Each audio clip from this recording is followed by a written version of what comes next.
امیر جماعت اسلامی کراچی مونم ظفر خان نے امیر ضلع گلبرگ وسطی کامران سراج، ٹاؤن چیئرمین گلبرگ نصرت اللہ اور دیگر بلدیاتی نمائندوں کے ہمراہ گلشن شمیم عزیز آباد بلاک 8 میں ماڈل محلے اور فیملی پارک کا افتتاح کر دیا۔ ماڈل محلے میں بڑی تعداد میں اسٹریٹ لائٹس بھی نصب کی گئی ہیں۔ اس موقع پر منعقدہ افتتاحی تقریب سے خطاب کرتے ہوئے مونم ظفر خان نے کہا کہ کراچی پورے پاکستان کی معیشت چلا رہا ہے، لیکن قابض حکمرانوں نے شہر کو بنیادی سہولتوں سے محروم کر رکھا ہے۔ پیپلز پارٹی 17 سال سے سندھ پر مسلط ہے۔ اس نے شہر کے 3,360 ارب روپے پر ڈاکہ ڈالا اور شہر کے اداروں اور وسائل پر قبضہ کیا ہوا ہے۔ کراچی کے عوام ملک میں سب سے زیادہ ٹیکس دیتے ہیں، لیکن بدلے میں انہیں لوڈ شیڈنگ، مہنگی بجلی، پانی کی قلت، ٹرانسپورٹ کی عدم فراہمی، ٹوٹی پھوٹی سڑکیں اور دیگر مسائل کا سامنا ہے۔ کریم آباد انڈر پاس کھدا پڑا ہے اور ریڈ لائن بھی 4 برس سے بن رہی ہے اور اگلے 4 سال تک مکمل ہوتی نظر نہیں آ رہی۔ جماعت اسلامی اپنے 9 ٹاؤنز میں اختیارات اور وسائل سے بڑھ کر کام کر رہی ہے۔ ہمارے ٹاؤن چیئرمین اپنے محدود وسائل میں بھی ترقیاتی منصوبے مکمل کر رہے ہیں اور وہ کام بھی کروا رہے ہیں جو KMC اور میئر کی ذمہ داری ہے۔ میں مبارکباد پیش کرتا ہوں ٹاؤن چیئرمین، UC چیئرمین، ان کی پوری ٹیم کو۔ آج الحمدللہ یہاں ایک ماڈل محلے کا افتتاح کیا گیا ہے، پارک کا افتتاح کیا گیا ہے اور اسی طرح اسٹریٹ لائٹس کا افتتاح کیا گیا ہے۔ یہ ماڈل محلہ پورے کراچی کے لیے الحمدللہ جماعت اسلامی کے تعمیر اور ترقی کا ویژن ہے۔ الحمدللہ ہماری یہ ڈیڈیکیٹڈ ٹیم اپنی پوری ٹیم اسپرٹ کے ساتھ ہم اللہ کا شکر ادا کرتے ہیں اپنا کام کر رہی ہے۔ دیکھیے، یہ خدمت کا جذبہ ہے، یہ عزم سے یقین کا سفر ہے، یہ دیانت ہے، امانت ہے کہ جس کا نام الحمدللہ جماعت اسلامی ہے، کہ جس نے پورے عزم کے ساتھ، پورے جذبے کے ساتھ خدمت کا اور دیانت کا یہ فریضہ انجام دیا ہے۔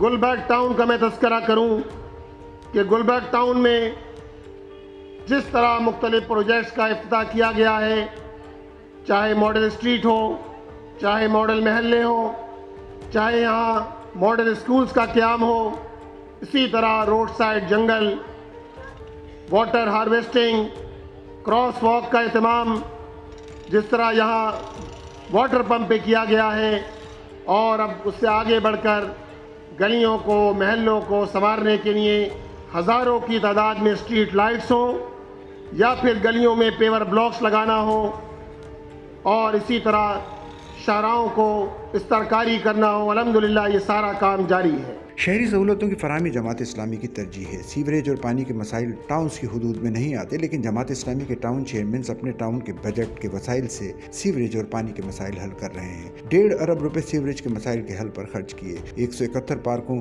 اور 42 سرکاری اسکولوں کو اثر نو بحال کیا، 5 لاکھ سے زائد شہریوں کو پانی فراہم کیا۔ ہم عوام کے حقوق اور مسائل کے حل کے لیے قانونی اور عوامی جدوجہد جاری رکھیں گے۔ جن لوگوں نے وسائل پر قبضہ کیا ہے، ان سے وسائل چھین کر رہیں گے۔ کراچی کے عوام کا حق ہے کہ انہیں صاف پانی، معیاری تعلیم اور بہتر شہری سہولتیں، معیاری ٹرانسپورٹ میسر ہو۔ انہوں نے کہا کہ 2003 میں جماعت اسلامی کے سٹی ناظم نعمت اللہ خان نے K3 منصوبہ دیا تھا۔ 22 سال میں شہر کے لیے ایک قطرہ اضافہ نہیں کیا گیا۔ K4 منصوبہ بھی مکمل ہونے کا نام نہیں لے رہا۔ کامران سراج نے کہا کہ شفافیت، دیانت اور خدمت ہی ترقی کی ضمانت ہے۔ جماعت اسلامی خدمت، دیانت اور تعمیر و ترقی کی سیاست پر یقین رکھتی ہے۔ گلبرگ میں عوامی سہولتیں کے منصوبے ہماری عوام دوستی کا عملی ثبوت ہیں۔ شہر کے ہر ٹاؤن کو صاف، سرسبز اور خوشحال بنانا ہمارا مقصد ہے۔ فیملی پارک اور ماڈل محلہ منصوبہ شہریوں کے معیار زندگی میں بہتری کا قدم ہے۔ ٹاؤن چیئرمین گلبرگ نصرت اللہ نے تقریب سے خطاب کرتے ہوئے کہا کہ شہریوں کو صاف ستھرا اور پرامن ماحول فراہم کرنا ہماری ترجیح ہے۔ گلبرگ ٹاؤن میں ترقیاتی کام تیزی سے جاری ہیں۔ ایک اور ماڈل محلے اور فیملی پارک کے قیام سے علاقوں کے مکینوں کو تفریحی سہولت میسر آئے گی۔ ماڈل محلہ اور فیملی پارک بچوں، خواتین اور بزرگوں کے لیے محفوظ تفریح کا ثابت ہوگا۔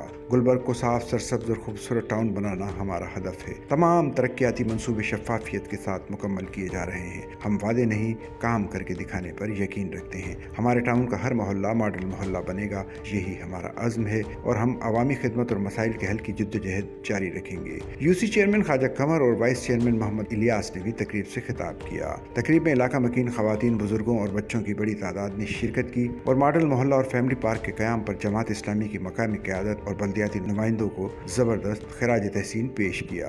سچل نیوز نیٹ ورک کی ویڈیوز میں خوش آمدید۔ ناظرین، ویڈیو سے متعلق اپنی قیمتی رائے کا اظہار کمنٹ باکس میں ضرور کریں اور چینل کو سبسکرائب کریں۔